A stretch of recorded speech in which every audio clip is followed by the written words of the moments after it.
Ya lo escuché, ahora sí. Era mi ¿Sí? audio, yo creo. Sí. ¿Ya? ¿Todo bien? Ya todo bien, gracias. Fuerte y claro, yo dije, traigan al informático. Ahí va. Ay, ¿qué Échale. pasó? Esa sí me duele, esa sí va directa al corazón. No, es broma, hombre. No pasa nada. Bueno, pues vamos a comenzar. Dentro de los antecedentes, sabemos que el hombre en la prehistoria estaba preocupado y ocupado en conquistar la tierra. Entonces, ¿cuál fue su primer sistema de conteo? El primer sistema de conteo, ¿por qué nos vamos a esto? Porque la informática, la tecnología, todo inició con el cálculo. ¿Y de dónde viene? Bueno, pues viene de las marcas en los huesos, que bien sabemos que ahí el hombre iba haciendo que en la necesidad de administrarse, iban a ir registrando sus frecuencias, sus actividades, sus conteos en huesos de animales. Incluso se encontraron, o se han encontrado huesos con algunas marcas a lo que podríamos referirse o se podrían referir a una recta numérica. Entonces sí lo tenían calculado, por eso es que se toma en cuenta como el primer sistema de conteo. 300 años antes de Cristo llegan las tablas de Salamina, que yo siempre les digo que son los papás de el ábaco. ¿Por qué? Porque se conformaban de pequeñas cuencas, de algunos palitos o todo aquello que pudiera irse agrupando. Recordemos que en las marcas de los huesos solamente iban haciendo los registros. En su necesidad de administración necesitaban empezar, antes que los cálculos, a hacer agrupaciones. Para eso les sirvió las tablas de Salamina, que en el año de 1202 aparece el ábaco. ¿Tú utilizaste el ábaco, Heriberto? Sí, cuando estaba, no me acuerdo si en la primaria o en el kinder. No, yo soy de iPad, maestra. No, no, ya tengo mis años, no crea. Pero Ok. bueno, es otra historia. Ok, el ábaco, ¿para qué nos servía? Para empezar a hacer los conteos, para empezar a hacer las agrupaciones. El día de hoy, recordemos que a comienzos del siglo XVI pasó del sistema romano a decimal, porque los primeros cálculos se hacían con números romanos. Si bien recordamos, los números romanos se escriben con letras. Para empezar, es una odisea de repente leer el número. Ahora imagínate hacer cálculos con esos números. No solo era complicado, sino que también los resultados no eran tan exactos. Por eso fue que a comienzos del siglo XVI se cambió del sistema romano al sistema decimal, que es como hasta el día de hoy lo conocemos. Y el ábaco no solamente nos sirve para empezar a hacer las pequeñas agrupaciones, sino que también nos sirve para reforzar este sistema, ya que lo utilizan o lo utilizaban para enseñarnos la unidad, la decena, la centena, la unidad de millar, la decena de millar. Entonces, para ir reforzando el sistema decimal que se está utilizando. Bueno, y en el año de 1657 llega la pascalina. No lo vamos a ver completo, nada más para que la conozca por el tiempo y ahorita mejor te lo platico. Ok. En el año 1639, la familia Pascal se muda a Rouen y con 19 años, Blaise comienza a trabajar por primera vez como inventor. Para ayudar a su padre en su trabajo de empleado de la oficina de impuestos, construye una máquina de calcular. La Pascaline era una máquina de calcular mecánica con la que podían realizarse sumas y restas. Estaba construida con 10 cilindros que se movían mediante ruedas dentadas. Cada uno de ellos reunía dos series de números. Con ayuda de una especie de aguja se podían ajustar los números en los cilindros. Por lo tanto, si se quería calcular 5 más 7, se ajustaba 5 y se seguía girando 7 posiciones. Si el cilindro seguía rodando hasta el 9, una pieza en forma de U tomaba el cilindro de decenas adyacente y lo giraba a una posición. Ahora solo restaba leer el resultado. 12. A pesar de los esfuerzos que se hizo para inventar esta máquina, no fue funcional por dos cosas. Una, las piezas no eran tan fáciles de conseguir. Segunda, como se construían de manera artesanal, era muy fácil que se trabara y que habría la necesidad de desarmar y volver a armar. No todos tenían la capacidad de armar esa máquina, solamente Blaise Pascal. Por eso es que no fue tan funcional. El día de hoy, digo, utilizamos una calculadora, si se descompone, tráeme otra, ¿no? ¿Por qué? Porque son baratas, porque se consiguen donde quieren y porque, bueno, cumple la funcionalidad. En este caso no se podía hacer eso porque no había donde conseguir más piezas, no había quien las acomodara. Sin embargo, sí no fue funcional porque se platicó, porque es parte de los antecedentes históricos de la tecnología, porque fue la primer máquina de cálculo que reservaba información. A diferencia del ábaco, que aquí pasaba un compañero y te aventaba de la banca, pues ya se cayó tu ábaco, ya no sabes qué sumaste, qué no sumaste, en qué ibas o qué te faltaba. Entonces aquí se tronaba todo.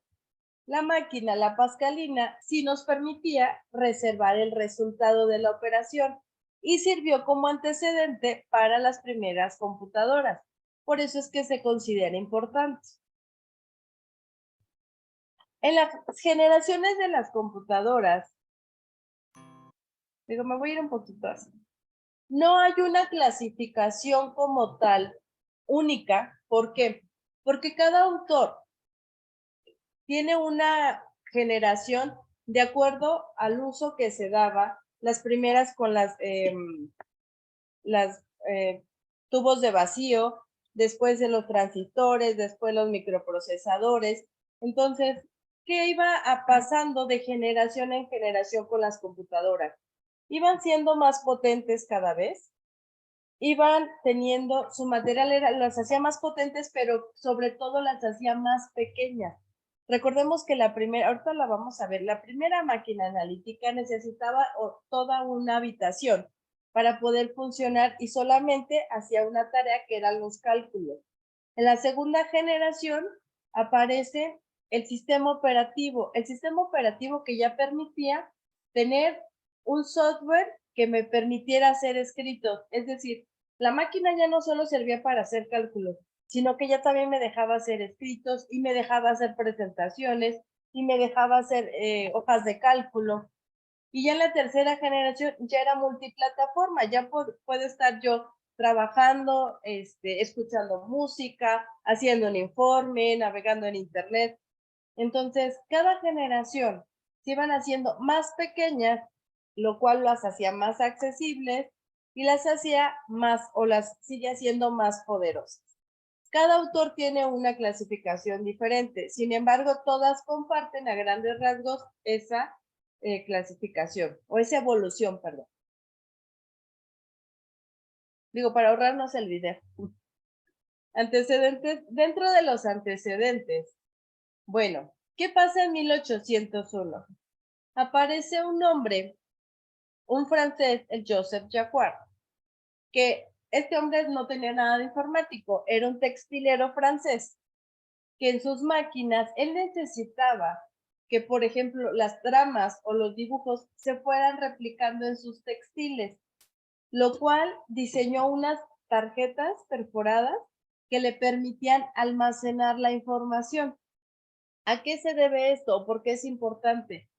Porque fue tan eficiente el método para ingresar información a esas máquinas que se utilizó ese método para la primer computadora. Se ingresaba a través de las tarjetas perforadas. Por eso es importante las tarjetas perforadas de Joseph Jacquard. ¿Qué pasa en 1802? Aparece la máquina analítica. Vamos a ver. Y ahorita la platicamos. Una máquina que poseyera los componentes básicos de los ordenadores modernos. Las tarjetas perforadoras le proveían las entradas. Un mecanismo llamado el molino hacía los cálculos y el almacén guardaba los nombres como memoria. Lo llamó el motor analítico. El motor analítico hacía cálculos mecánicamente. Después de introducir los datos, el mecanismo tenía que ser accionado por una manivela, haciendo girar cientos de engranajes intrincados, ejes y ruedas numeradas para calcular los resultados. Babbage anticipó que la máquina de 15 pies de altura funcionaría a vapor por su tamaño. Pero Babbage nunca construyó una máquina. Su protoordenador se colapsó antes de que pudiera completarlo. Fue víctima de herramientas imprecisas y de la falta de fondos. Todo esto ocurrió 100 años antes de que se volviera a concebir la idea de un aparato así. Ok. Fue la primera estructura de una máquina. Podemos decir que fue el primer hardware de una máquina. Era muy complicada que esta tuviera la parte lógica. Sin embargo, fue la base para desarrollar que el cálculo necesitaba toda una habitación.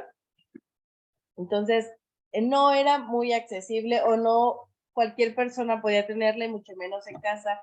Era justamente de las empresas, porque gracias a esta máquina llega una persona en 1850 que se llama Ada Lovelace. Ada Lovelace se considera la primer programadora del mundo. ¿Por qué? Ella hace un estudio o le piden que haga un estudio y que presente alguna mejora a la máquina analítica, la máquina que acabamos de ver. Se le conoce como máquina analítica o máquina diferencial. Cuando ella presenta, dice, bueno, ella es la que propone utilizar las tarjetas perforadas de Joseph como método de entrada de información. Pero al ver la potencia de esta máquina, dice, no solamente te sirve para hacer operaciones con números, también puedes meter letras. Por eso empieza el cálculo diferencial. Entonces, es quien desarrolla toda esta parte, pero lo hace a través de una lógica que hasta el día de hoy se utiliza, que son los algoritmos. Ella es quien presenta el planteamiento de los algoritmos, que el día de hoy cualquier programador al momento de diseñar un software, un programa, no se puede empezar a escribir códigos y líneas de programación si no pasamos por esta parte. Es la más importante en cualquier software. ¿Qué es un algoritmo? Es un conjunto de instrucciones y pasos que son considerados algoritmos cuando cumplen ciertas características. Por ejemplo, los algoritmos tienen un principio y un fin y presentan una lista de pasos que se llevan sistemáticamente a la solución de un problema. Los algoritmos deben proponer pasos consecutivos, deben conservar una lógica de proceso que se debe cumplir al pie de la letra con que el resultado sea efectivo. Deben contener elementos optimizados, es decir, que todo el procedimiento o pasos de la actividad sean necesarios o por lo menos utilizados para alcanzar el objetivo. Vamos a ver un ejemplo. Y especialmente el algoritmo debe contener claridad, tanto en sus elementos de entrada, desarrollo y salida.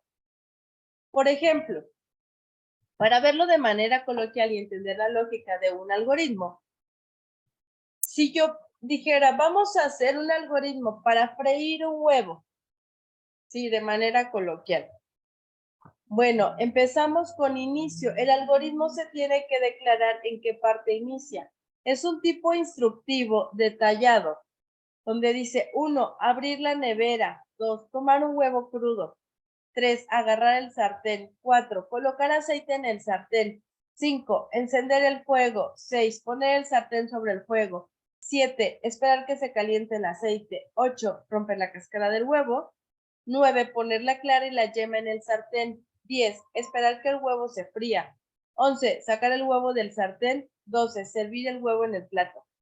¿Por qué tanto detalle? ¿Y por qué de repente nosotros decimos, ay, pues por lógica, no puede echar el huevo si no está caliente el sartén con el aceite? Para nosotros, de repente, esa es la diferencia que se nos complica aterrizar. Nosotros somos seres humanos y el ser humano toma decisiones. Los dispositivos, las computadoras, solamente siguen instrucciones. Sí, corren programas muy poderosos.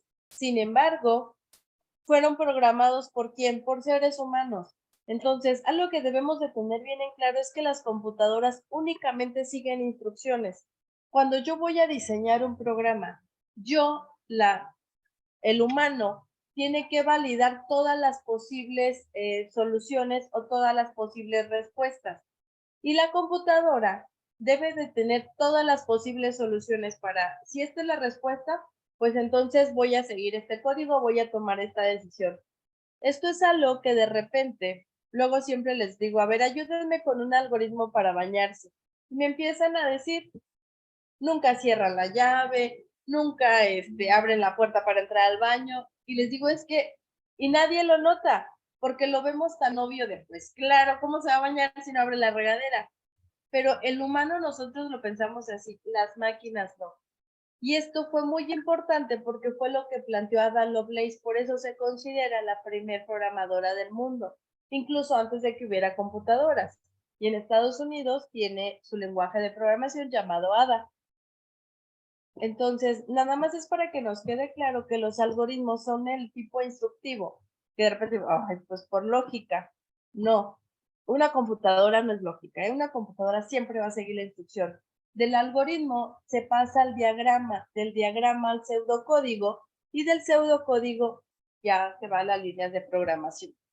Realmente esa sería la evolución de cualquier software diseñado desde cero. No, porque luego, como todo programador que empiezan a escribir, oye, ¿validaste esto? No. ¿Consideraste que? No, porque empezamos a escribir lo que se te ocurre, no. Si nosotros llegamos a hacer estas validaciones previas, se supondría que el código es más exacto, solamente se utilizan las líneas necesarias y sería más rápido la ejecución del programa. Se supone. ¿Qué pasa en 1890? En 1890 llega la máquina tabuladora, vamos a ver. Máquina tabuladora, de Hermann Hollerith.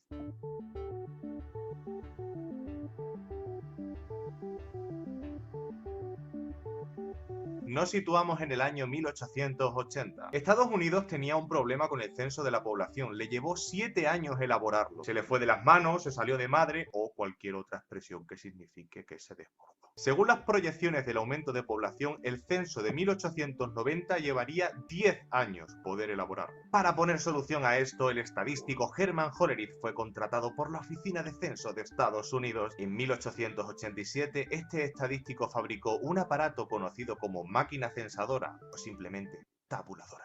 Hermann Hollerith nació en Buffalo, New York, en 1860. En 1879 se graduó en las escuelas de minas de la Universidad de Columbia, donde un profesor suyo le hizo su ayudante y le consiguió un trabajo en la Oficina de Censo de los Estados Unidos. Vamos, que lo chufó. Años después trabajó en el MIT y en la Oficina de Patentes de Estados Unidos. Y ya que estaba allí trabajando, pues registró unas 30 patentes, así de sus inventos, de sus movidas y sus historias. Si total, ya conocía el papeleo. Y en 1896 fundó su empresa, la Tabulating Machine Company, para fabricar máquinas. Como dije anteriormente, la Oficina de Censo de Estados Unidos tenía un problema con la población. Le llevaba muchísimo tiempo hacer el censo, así que optaron por una solución inédita. Hacer un concurso a ver qué soluciones presentaba la gente. Y ahí fue, Hermann Hollerith presentó la máquina tabuladora o censadora, que se alzó con la victoria. El uso de esta máquina redujo el tiempo de trabajo considerablemente. En la década siguiente, el recuento concluyó en poco más de 3 años. Y recuerdo que los pronósticos apuntaban a 10 años de recuento usando los medios tradicionales. La máquina censadora era un invento buenísimo. Una de las ideas de esta máquina era el uso de tarjetas perforadas para almacenar información que posteriormente otras máquinas interpretaban y procesaban. Además, Hollerith, que era muy pájaro, se dio cuenta de que varias preguntas del censo podían contestarse con un sí o con un no. Así que las tarjetas perforadas eran una cartulina compuesta por 80 columnas y con 2 posiciones donde se contestaban las preguntas. Y aquí hay que destacar 2 hechos. El primero es que usar tarjetas perforadas proviene de los telares de Jacquard, que ya mencioné en el vídeo anterior. Esos telares ayudaron mucho en la informática. Y el segundo es que usar tarjetas perforadas con 2 opciones llevó a Hollerith a utilizar el sistema binario para su máquina máquina en lugar del decimal. Ya está, esos son los dos hechos. Lo del binario es porque se sigue utilizando a día de hoy. A continuación, explicaré brevemente cómo funcionaba la máquina tabuladora o censadora. Para empezar, la máquina estaba compuesta por varias partes. Una máquina perforadora que registraba los datos en las tarjetas. Estas tarjetas se llevaban a una máquina clasificadora que las colocaba en una determinada secuencia. Después tenemos una máquina intercaladora que hacía muchas cosas, pero una de las más importantes es que podía fusionar dos paquetes de tarjetas en secuencia. Cuando las tarjetas ya estaban colocadas, y no porque se hubieran metido nada raro, sino que estaban en el orden dispuesto, se pasaban a un calculador que ejecutaba con ellas operaciones aritméticas. Y por último ya entraba en función la máquina tabuladora o contabilizadora que sumaba los datos de las tarjetas ya procesadas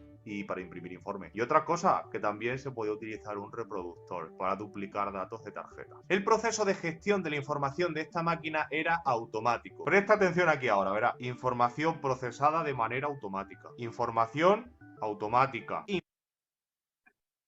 Esta máquina que se utilizó o realmente apareció fue la propuesta para levantar un censo, que como bien lo dice en Estados Unidos, haciendo el conteo tradicional, es decir, de hojita con papel y viendo, se iba a hacer o se iban a tener los primeros resultados,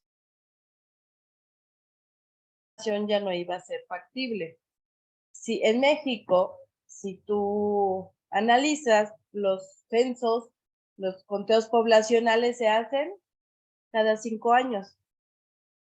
En su momento, esta máquina logró tener el resultado en 3 años. Es decir, el niño, bueno, el recién nacido aún seguía siendo niño, ¿no? Y no 10 años cuando ya es adolescente y desfasada la información. A los 3 años era factible todo. Seguía siendo niño. El día de hoy, que fue en el 2020, hace 2 años, se hizo el último censo. ¿Tú recuerdas al cuánto tiempo empezaron a salir las primeras estadísticas a nivel nacional? No, no me acuerdo. ¿Un tantiómetro aproximado? No, pues es decir un número al azar, la verdad no sé, maestra. El número exacto no lo tengo, pero yo recuerdo en Coneval, trabajo con estadística. Las primeras estadísticas a nivel nacional empezaron a salir a los 6 meses. Es decir, ¿cómo hemos compactado el tiempo?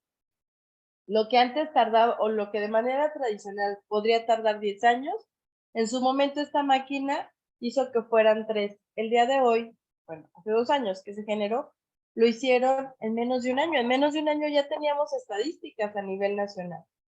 ¿Por qué? Porque ya utilizaban dispositivos georreferenciales donde incluso los cuestionarios ya no se levantan en papel, se hacían a través de un dispositivo que aunque no hubiera conexión a internet, en el momento que ellos se conectaran a internet, todo se subía a un sistema único y se hacía la contabilización. Pero bueno, ¿qué fue otra de las cosas que vale la pena resaltar de la máquina tabuladora? Aquí surgió el lenguaje máquina. ¿Cuál es el lenguaje máquina? Los ceros y unos, el sistema binario. Nosotros vemos ahorita en pantalla pues imágenes, el video, el título, las camaritas, pero la máquina únicamente interpreta ceros y unos. ¿Por qué? Porque es más rápido de procesar a nivel máquina. Yo ingreso una suma con números decimales, con la gráfica de una calculadora, pero la computadora está interpretando ceros y unos, porque lo hace de manera más rápida para poder compilar la información. Entonces ahí vemos cómo tecnológicamente empezamos con un sistema romano donde los cálculos se hacían con letras, pero no eran tan exactos. Nos fuimos a un sistema decimal que realmente se cambió no por lo complicado que era, sino por la exactitud que hay al momento de los resultados al hacer un cálculo. La máquina lo hace todavía más exacto y más rápido con ceros y unos. Entonces pasamos del decimal al lenguaje máquina o al sistema binario, que es como lo maneja una computadora. Máquina tabuladora. Conceptos básicos del sistema operativo. Dice, la historia de los sistemas operativos, que creo que esta es una de las actividades que tienen, ¿no? Creo que es una actividad alguna línea del tiempo del sistema operativo. No me voy a tener el sistema operativo porque esta es la historia. Aparte, esta creo que la tienen de tarea. La voy a copiar. No, déjame la paso, Rafa.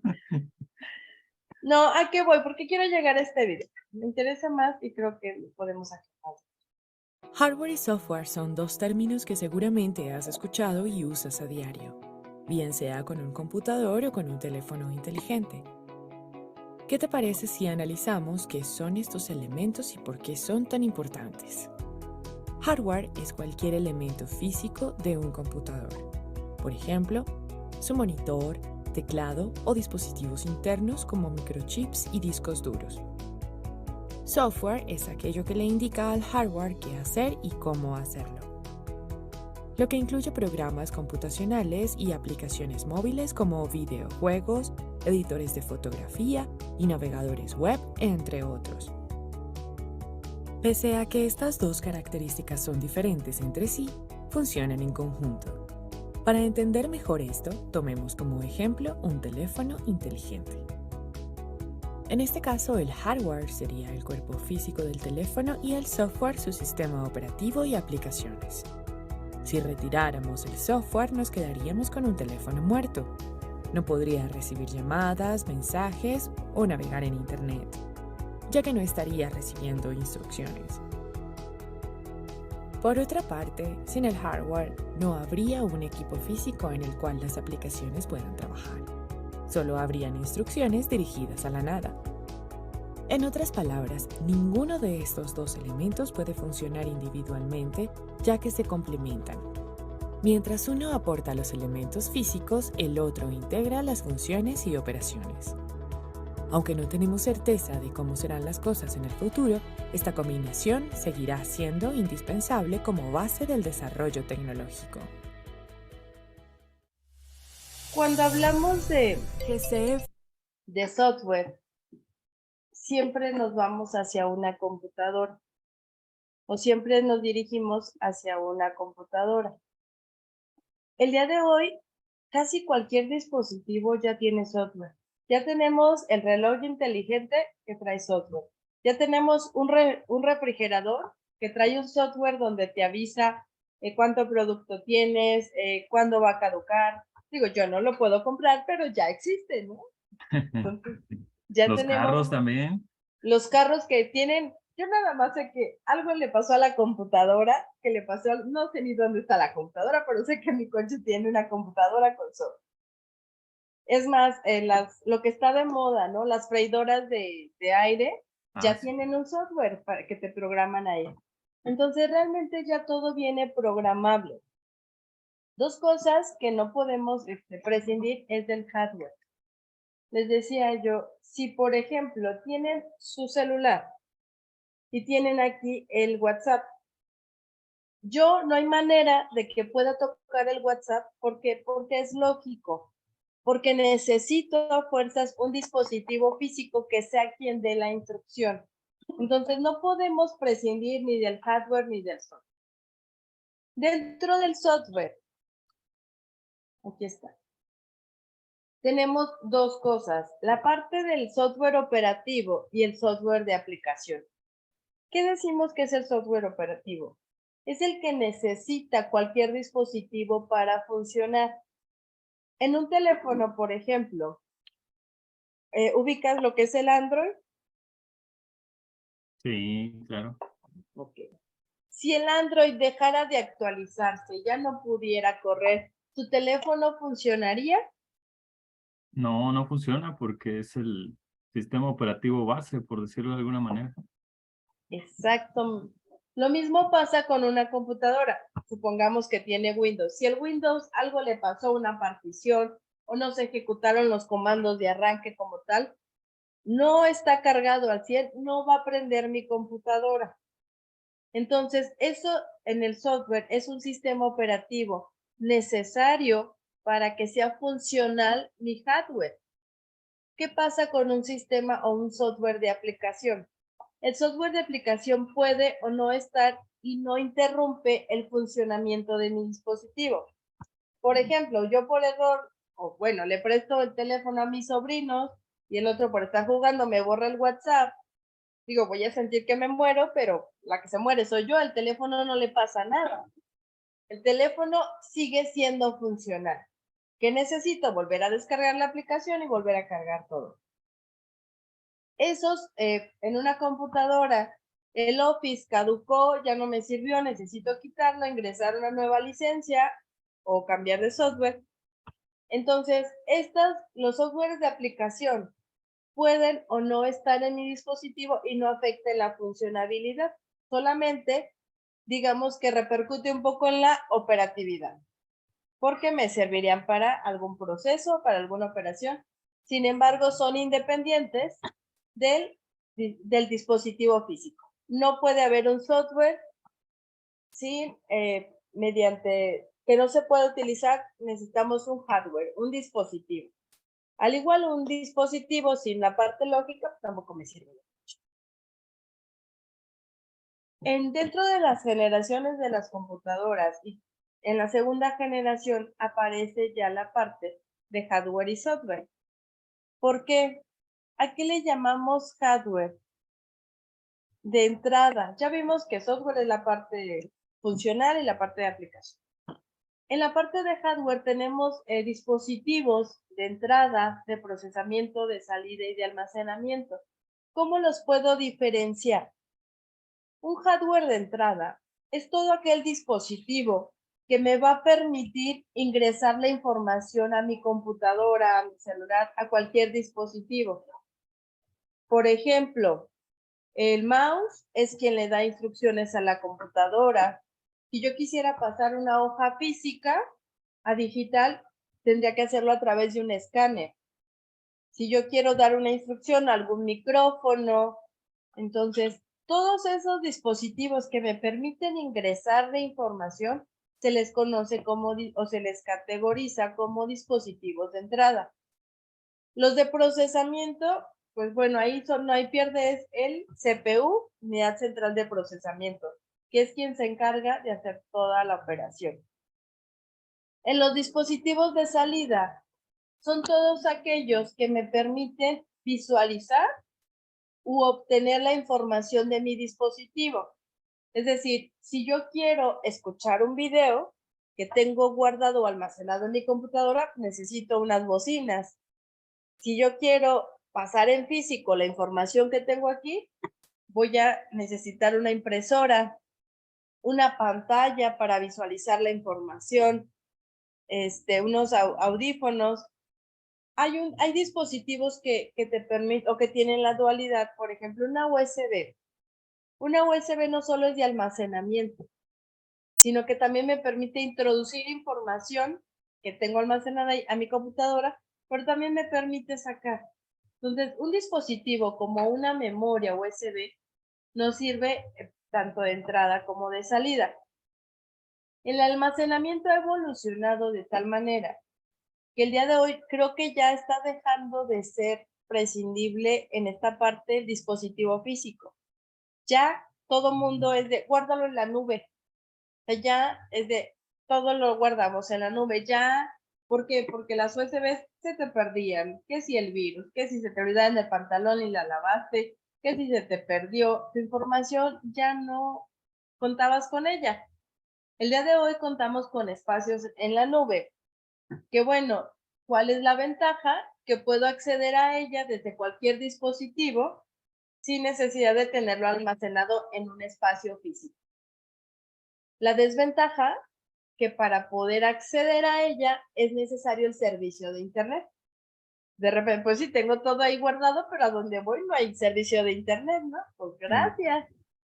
Entonces, esa es la parte en la que todavía, por eso no se ha quedado al 100 la nube, justamente por esta parte del servicio de Internet.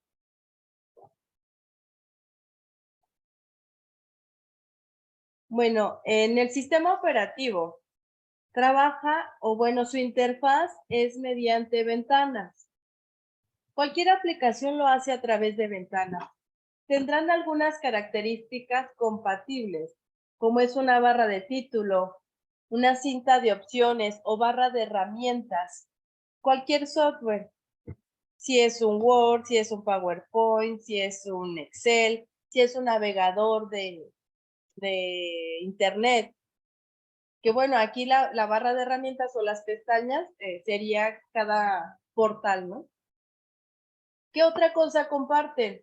Las barras de desplazamiento que me van a permitir navegar entre la ventana, izquierda, derecha, arriba y abajo, el área de trabajo, la barra de estado. La barra de estado es bien importante y sobre todo cuando se trata de un navegador web, porque de repente es de, me está tardando en descargar, ¿y qué hacemos? Nos agarramos a picarle hasta que abra la ventana. Lo único que hacemos es trabarla, ¿no? Porque no va a abrir más rápido. Entonces ahí me dice, ¿sabes qué? Se está tardando en descargar el sitio web o está tardándose en esto o no encuentra la conexión. Entonces muchas veces nos sirve para ver qué está pasando. O de repente decimos, es que no abre nada, pero ahí dice cargando el sitio. Si estoy en una página, en un Word, me va a decir en qué página estoy, en qué idioma, cuántas palabras. Si estoy en un Excel, me va a decir, si yo selecciono todo, el promedio, la suma, que son las operaciones básicas, promedio, suma y conteo de la información que tenga. Si estoy en un PowerPoint, me dicen qué diapositiva.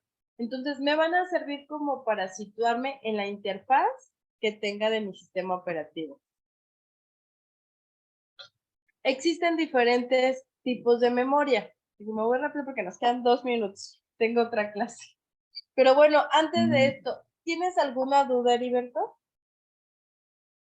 No, pues, bueno, esto ya lo estuve ahí leyendo y viendo y no, creo que no. Hasta ahorita no, quizás más adelante salgan dudas. Creo que es lo más básico, ¿no? Exacto, sí, de todas formas, cualquier duda, sugerencia, anécdota, siempre estoy pendiente tanto en los mensajes de la plataforma, cuando noto alguna situación que se puede mejorar en sus productos, también se los dejo ahí en las retroalimentaciones, o cuando puedo ayudarles a reforzar con alguna definición, también los apoyo ahí en las retroalimentaciones, pero igual estoy pendiente tanto en la plataforma como en mi correo electrónico para cualquier duda o problema que tengan para subir algún producto. Ok. ¿Sí? Bueno, pues creo que nos tuvimos que ir así de rápido porque tuvimos una falla ahí en la plataforma, pero por el momento sería todo. Si no hay comentarios, dudas, sugerencias, anécdotas, quedo pendiente. Pues hay varias anécdotas, pero ya no hay tiempo. Bueno, ya será en otra ocasión. Ahí me las cuentas en la retroalimentación. Ah, bueno, está bien. ¿Tal? Que estés muy bien, Heriberto. Me dio gusto saludarte. Gracias, al contrario, que esté bien. Gracias por el tiempo. Bye. A ti, que estés muy bien.